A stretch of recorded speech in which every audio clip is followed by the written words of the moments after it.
afternoon, dear friends. It's a pleasure to be here with you. I think we are talking about today the role of SGLT2 inhibitor and DPP4 inhibitor. And we have this management of diabetes that changed over a period of time. We had DPP4 inhibitor, and last 5, 6, 7 years we have this SGLT2 inhibitors, and both are working at a different places. SGLT2 inhibitors, they cause glycosuria and there's a sudden drop in plasma glucose level. But not only the glucocentric approach, but with a change in the whole management of diabetes, from glucocentric, we have gone to the organ protection. Because it protects not only the heart, but the kidney also. And DP4 inhibitors are very good molecules which work on pancreas on both alpha cell as well as on beta cells. And beta cells, they produce more insulin and glucagon goes down. On the contrary, the SGLT2 inhibitors, they increase the glucagon level. If you combine them together, they work at multiple levels and the plasma glucose level comes in. So we have cardiovascular safety, renal safety with DP4 inhibitors, and we have the protection of renal as well as cardiovascular system with the SGLT2 inhibitor. So we'll be talking about the fixed combination of these two drugs in management of type 2, and we have the additional advantage of both. So let's see how it goes. I think we know that we have Indian population has certainly big burden of diabetes, and 2/3 of these patients are not well controlled. This is what has been shown by TITE study, which was done in 55,000 plus patients, and the mean age of these patients was 54 years, and almost 76% of these patients were having uncontrolled diabetes with having the A1C level of more than 7. Study has highlighted the need of early implementation of optimum diabetes pharmacotherapy and to control diabetes and to reduce the burden of micro as well as macrovascular complications of diabetes. Alarming trend of management of diabetes. So we have uncontrolled diabetes because almost people have 9% A1C when they put on insulin, and 50% of diabetics they remain undetected because 50% we know they are diabetic. But if you start seeing patients, screening them, you realize 50% are not aware that they have problems of diabetes. And once these patients come to our clinics, almost half of them, they have some or other kind of complications. Maybe it is retinopathy or microvascular. It's a big trend, and we have very unmet need to improve the goal of A1C as well as to see that we reduce the microvascular complications of diabetes. So these are unmet needs. The need for combination therapy approach to address multiple pathophysiology of hyperglycemia, treatment of both glycemia and non-glycemic benefits should be there, and reducing the occurrence of weight gain as well as hypoglycemia, and patients should be compliant to the therapy. So we need the therapy which is not very costly. Other if it's costly, then it is a problem. So fixed drug combination has tried to address all these problems of diabetes management. Benefits of incretin therapy because it reduces A1C significantly. It is weight neutral. It inhibits glucagon secretion. As I told you before, it has exhibited the cardiovascular safety of benefits. It protects the beta cells as well as the low risk of hypoglycemia. So all these benefits are there with DP4 inhibitors. So let's see how the SGLT2 inhibitors they do. And SGLT2 inhibitors, they have unique mode of action.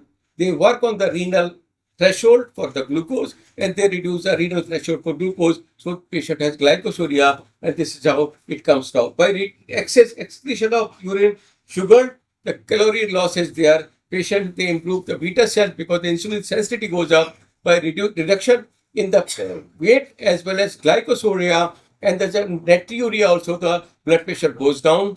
The arterial stiffness goes down, and it is renal as well as vascular protection is there with these SGLT2 inhibitors. So we have a multiple benefits, and there's a reduction in the weight as well as oxidative stress. So ultimately, patient gets benefited by all these places by using these SGLT2 inhibitors. The past years, we have seen increasing evidence with the gliflozin, especially with dapagliflozin.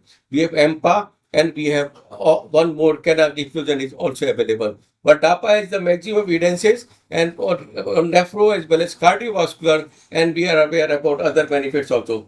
September 2019, we had DAPA HF, which has shown that reduction in heart failure, and it was approved for reduced ejection fraction heart failure.